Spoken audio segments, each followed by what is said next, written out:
Good evening, ladies and gentlemen. This is Fulton Lewis, Jr., speaking from the studios of WFIL in Philadelphia, where I've been trying to get a fill-in for you today as to what the political trends are in this very important section of a very, very important presidential state. Pennsylvania has 36 of the 531 electoral votes in the presidential election, and that's a very large stake when you consider that only 266 electoral votes are needed to win. As you probably know, Pennsylvania hinges on two great centers of population. One is Pittsburgh in the western part of the state, and the other is the city of Philadelphia and the territory surrounding it. It is always up to the Democrats to build up enough of a lead in these two industrial sections to overcome the normal lead which the Republicans build up in the smaller towns and cities and in the farm areas. Up until 1934, you know, Pennsylvania was consistently Republican.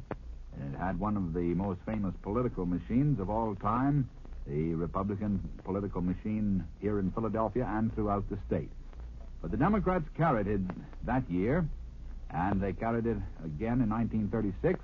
It swung back to the Republican side in 1938, and now in 1940, it becomes one of the really big prizes of the campaign, particularly for President Roosevelt. I say particularly for the president because if he can carry Pennsylvania, it just about seals the victory for him, because Mr. Wilkie has very little chance of being elected without Pennsylvania.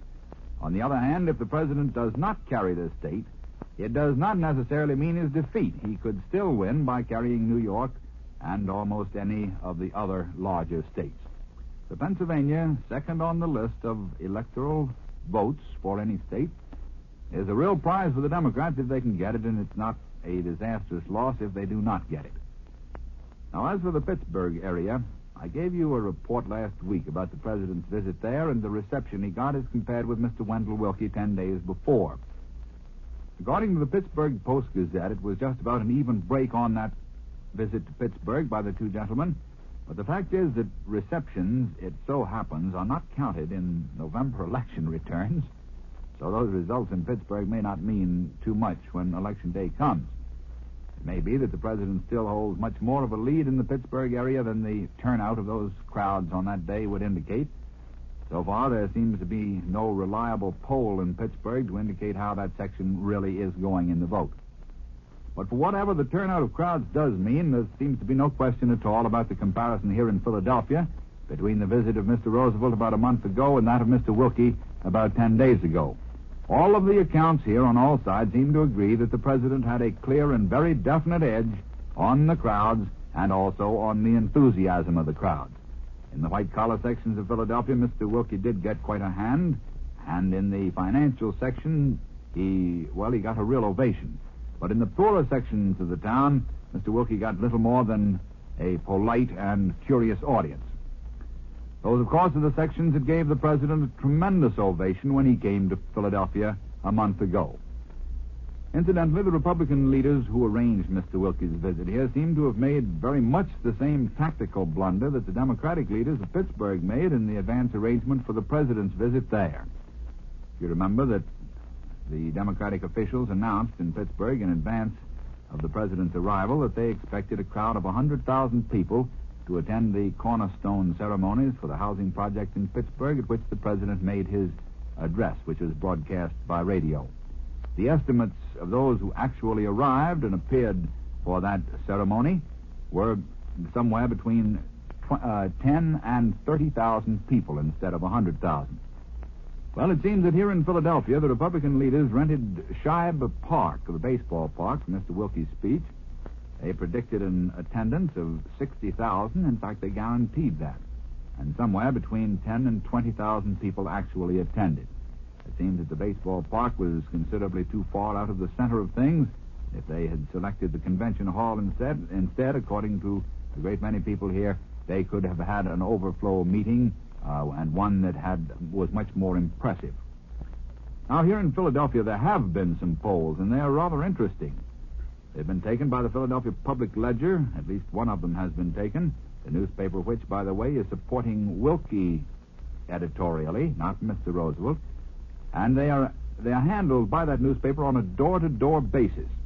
While the Republican registration in the city is much heavier, about 6 to 5 over the Democratic registration, these polls give Mr. Roosevelt a very definite edge over Mr. Wilkie inside the city. Specifically, the Ledger poll gives Mr. Roosevelt 61% of the vote in Philadelphia against 39% for Mr. Wilkie. And the Ledger itself, as of the present time, concedes the city to Mr. Roosevelt by 67,000 votes.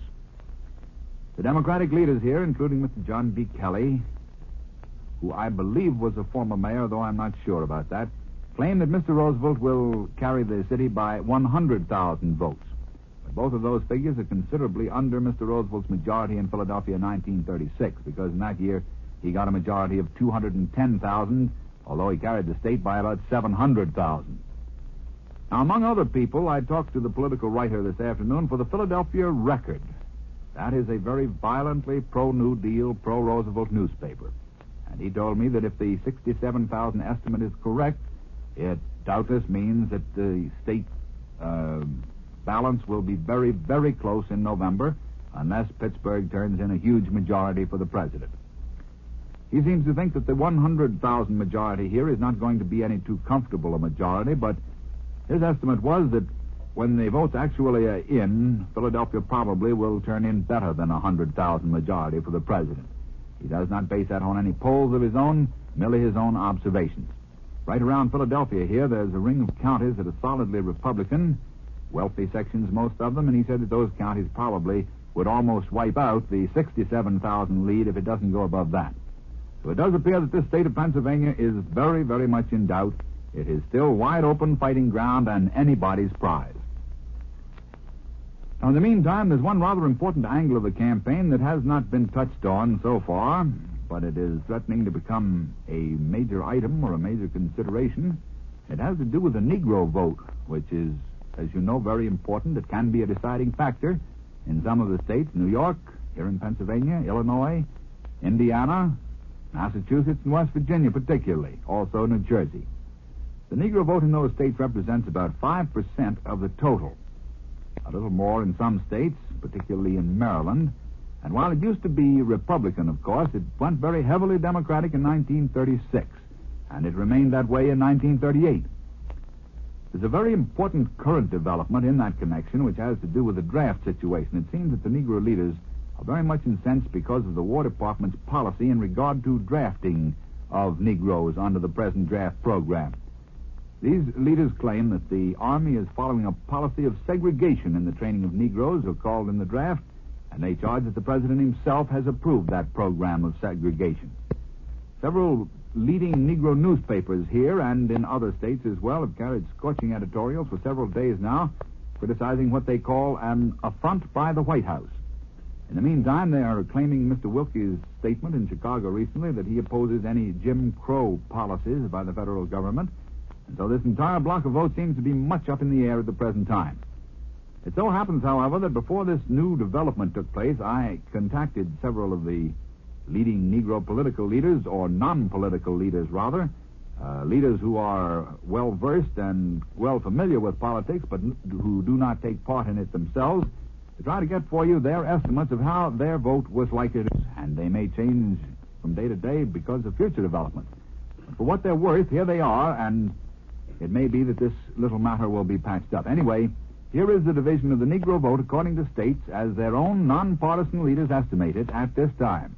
They say that Massachusetts and West Virginia will be 50-50 between Mr. Wilkie and the president. Massachusetts and West Virginia, 50-50. In New York, the president, they say, will get 60 to 65% of the Negro vote. In Illinois, 65%. In Ohio and in Pennsylvania, only 40%. In Michigan and Missouri, 55 to 60%. In Indiana, Mr. Roosevelt, they say, will get 45 to 50%. In New Jersey, they say he'll get about 55%, and in California, about 70%. But that's enough of politics. Today, as you know quite well, has been registration day for the first peacetime draft in the entire history of the United States.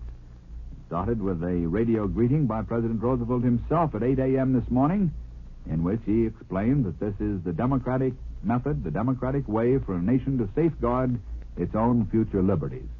He hopes that these men will never be needed on the firing line, these men who were drafted today.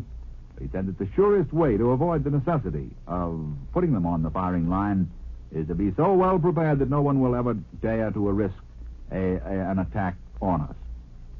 There were about 16.5 million young men registered today throughout the nation, every male in the United States between the ages of 21 and 35 inclusive, except those who already are in some branch of the active defense service of the country. And out of that number, some 800,000 are to be called for active service of 12 months between now and next April.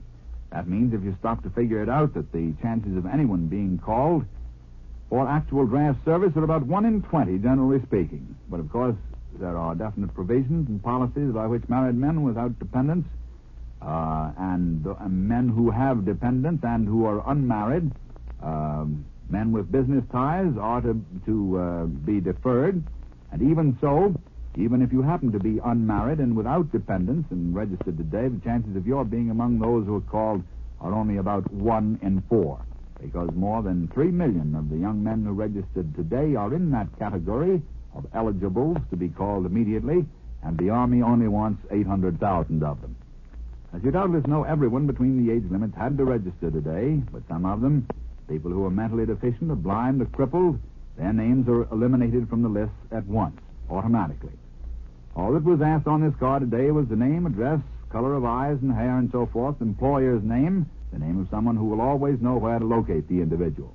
The next step is to redistribute those registration cards back to the home of Mr. John Jones, wherever he may come from, if he was an absentee. And Mr. Jones will be mailed a questionnaire within the next few days asking further details about his family, his connections, his job. And on the basis of those questionnaires, the local draft board will eliminate a lot of the cards for automatic exemptions and deferments of one kind or another. And finally, the cards will be numbered just at random, 1, 2, 3, and so on.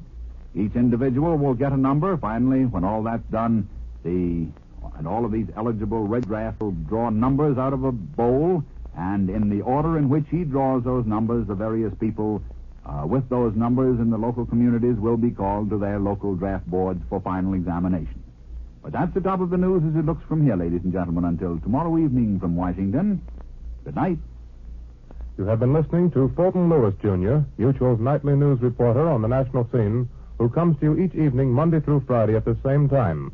Tonight, Mr. Lewis spoke from the studios of WFIL in Philadelphia.